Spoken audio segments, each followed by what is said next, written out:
This show, man. This damn universe. The writers all knew damn well that for the better part of 2 years, 90% of people, 85% of people were Team Black. And then in the first episode, they turn them into baby killers. And I ain't talking abortions. I'm talking about killing 5-year-old kids. Now, in defense of Team Black, Daemon did not tell them to kill the little kids. They're after the one-eyed prince, Aemon. But damn, that's a tough look for Team Black. I am officially suspending my support for Team Black until I can see Rhaenyra and Daemon's response to learning that the hitman killed the little prince instead of the brother. I gotta see how they react to that. If they react like, damn, that's crazy. What an idiot. This is a travesty. We're well, then I can still be Team Black. But if they just brush it off, that's crazy. That's crazy. And it wasn't just that. In the Game of Thrones universe, we've never really seen a good king other than King Viserys in season 1.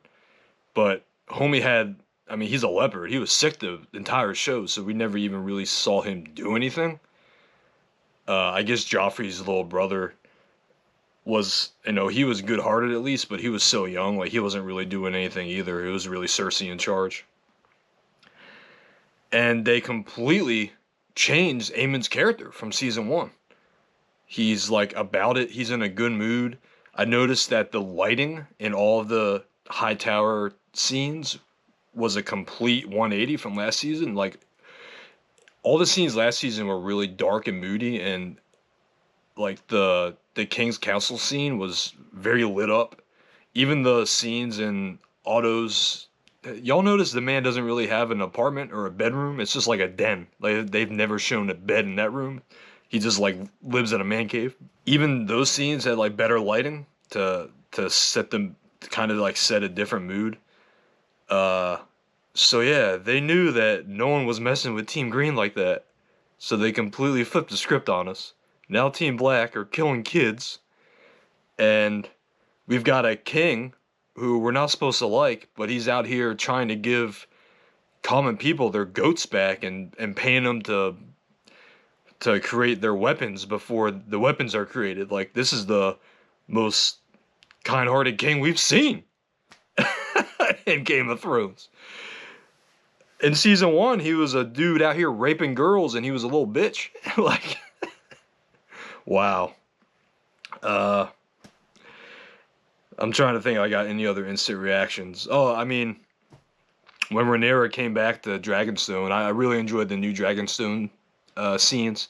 We're seeing parts of the castle that we've never seen before. We're seeing the little pit where they ride up with their dragons and get off. That was cool. Little dragon pit stop.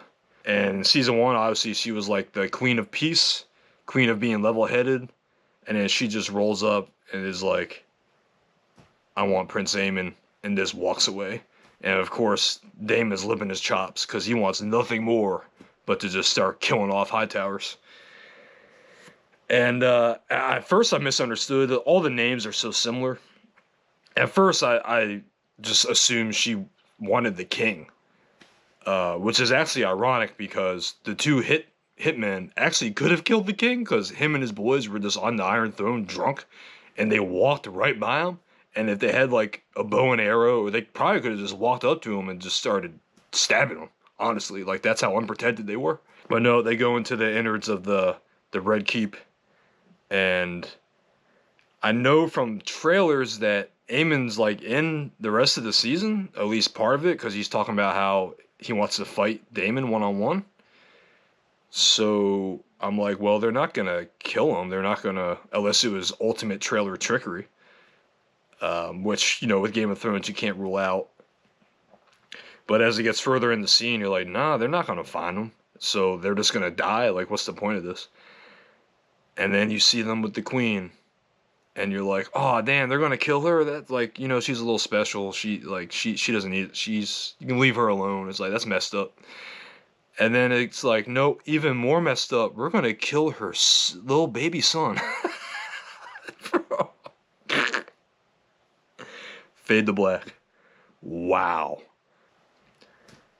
Real ones know this universe never lets you fully be able to ride with the characters you like because they all do up things. Only other note, it was good to see Winterfell again. It was cool to see Winterfell in the opening scene. Unfortunately, all the stuff with the wall and the White Walkers and all that, it just doesn't really hit as much as they probably wanted to because season 8 was so whack.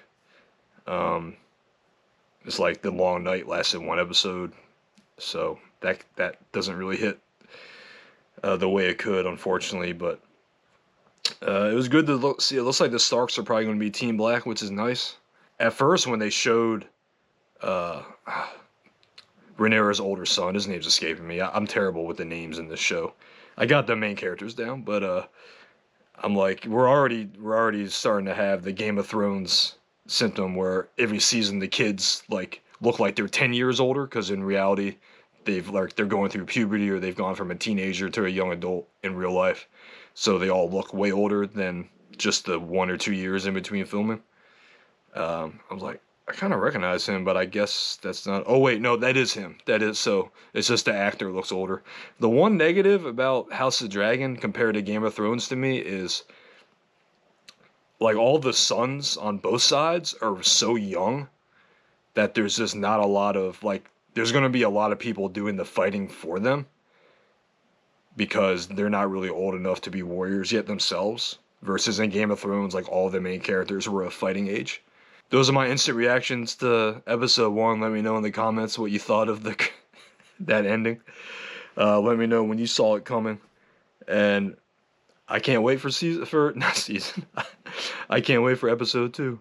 And oh, shout out HBO. They have already renewed the show for season 3, which is awesome because if I went into this season thinking it was all gonna end in season 2, I'd be losing my mind watching this. So I'm glad I have a fallback of knowing there's another season of storytelling.